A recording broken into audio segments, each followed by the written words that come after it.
Hey, what's up, guys? Today, me and Marcus is going to talk about Grand Theft Auto Online. The GTA Online is an online multiplayer action adventure video game developed by Rockstar North and published by Rockstar Games. It was released on October 1st, 2013 for PlayStation 3 and Xbox 360 and was released on November 18th, 2014 for PlayStation 4 and Xbox One. With a Microsoft window, which means PC version, was released on April 14th, 2015. The game is the online multiplayer mode of Grand Theft Auto 5, set within the fictional state of San Andreas. And today we are going to use Xbox One as our demonstrator of the game. In the console, the GPUs and CPUs improve the graphics and frame rates. The HD graphics from the console makes the game stand out from others. Also, the console uses the wired connection to the internet. It provides a sustainable and fluent online gameplay experience. The software also constantly updates to enhance the player experience in the game. The Grand Theft Auto Online is a crime and fantasy genre and an action role-playing game type. It contains enormous details inside the game. A variety of careers can be experienced. It provides many game modes for players such as criminal, businessman, hitman. Based on the decision they have made, players are able to experience different roles in the game. Also, GTA Online is an online game to explore the open world and engage in cooperative or competitive game matches. The open world design lets players freely roam San Andreas, which include open countryside and the fictional city of Los Santos. In the game, player can choose from either a third-person or first-person perspective, and the world is navigated on foot or by vehicle. Unlike story mode, which is centered on the heist sequences and many missions involve shooting and driving gameplay, Grand Theft Auto Online was conceived as a separate experience to be played in a continually evolving world. Up to 30 players freely roam across a recreation of the single-player world and enter lobbies to complete jobs. Players may band together in organized player teams called crews to complete jobs together. Jobs are one of the main ways of making money in this game, such as death matches, missions, adversary modes, races, last team standings, and community creative jobs. This is an example of how a job is loaded through the in-game menu, and the job in question is called Where Credits Due. It's a very low-level mission where you have to go steal a car and bring it back to a dealership for a character in the game.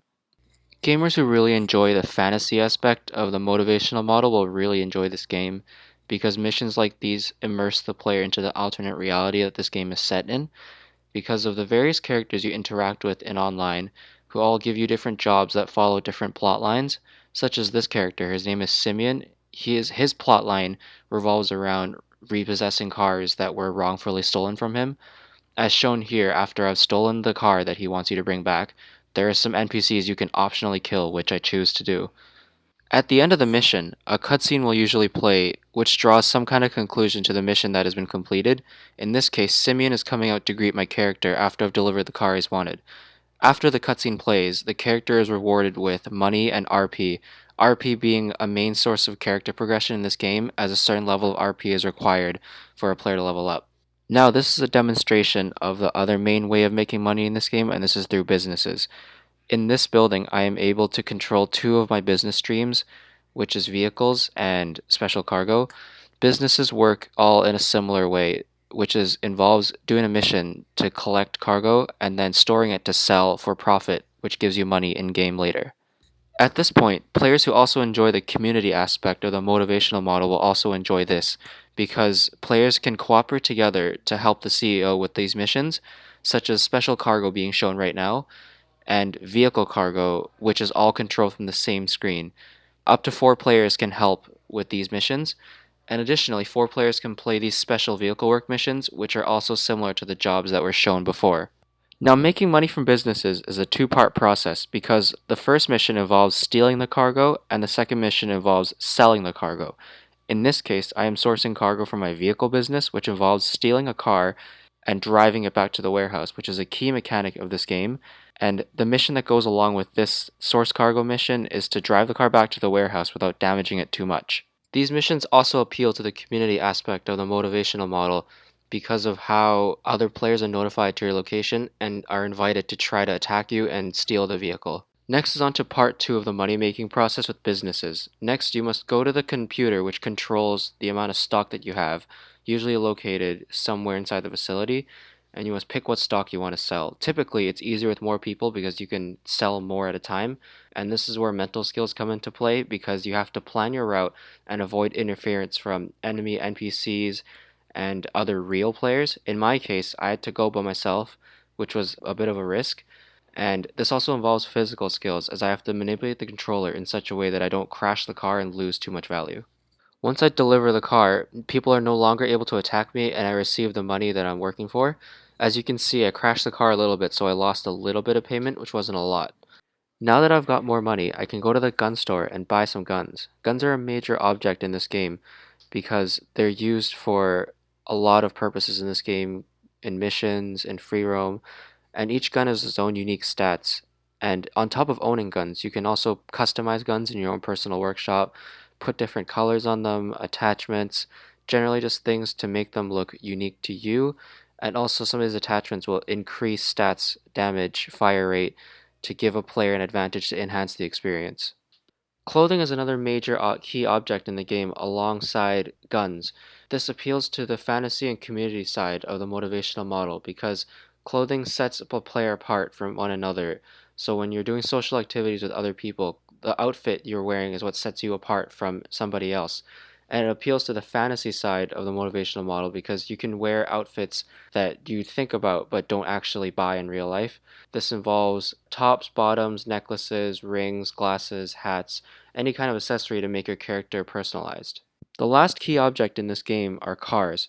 Cars can be stolen off the street, but high-end cars have to be purchased off a website such as this one, legendarymotorsport.com, which features all the high-end cars in the game.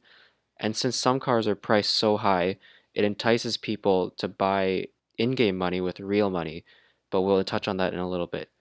And just like guns, cars can be taken to mod shops around the city and modified to one's liking. Color, wheels, body panels, graphics, all can be done and personalized and made into unique reflections of someone's character. This plays to the community and fantasy aspect of the motivational model in the same way that guns do. Now, I'll demonstrate some of the basic game mechanics, such as running, shooting, and driving. The space of this game is unique compared to other shooting games like CSGO or Call of Duty because you are not limited to a certain space and I can move around freely. As you can see, I'm running around on the street shooting things that pass by, and me taking the operative action of shooting things and causing crime has caused the resultant action of the police wanting to come stop me, so they'll come try to attack me. As you can see, I didn't cover myself very well, so eventually I die. And in this clip, I demonstrate how I use the environment to my advantage, which is a key object because the environment is constantly dynamic. As you can see, cars moving all around me, the environment changes all the time, and I have to use mental and physical skills to plan out where I want to put my character, and physical skills because I need to be able to shoot well, aim well, and take out the enemy before they take too much damage. And the key part is to be able to switch weapons when I need to reload, or switch weapons to change for different scenarios. Crews are one of the communities in GTA Online because people can band together and make a crew and do jobs together, which results in RP bonuses when you do jobs. For my case, my friends and I make a crew and we do all sorts of activities together in game. Twitch is another popular community in GTA because gamers are able to stream their game and share their experiences with other people and create a fan base. GTA follows a traditional business model from developer to publisher to retailer, finally to the gamer.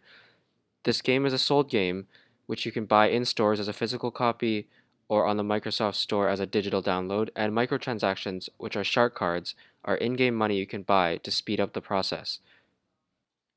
GTA Online is one of the most successful games in the 21st century. It integrates a lot of game type in once, provides a different experience for the player. It promotes different items and DLC in the game in order to enhance the gamer experience. It was a great game back to 2013, and it still is. Thank you everyone for watching our video. I hope you like it. See ya!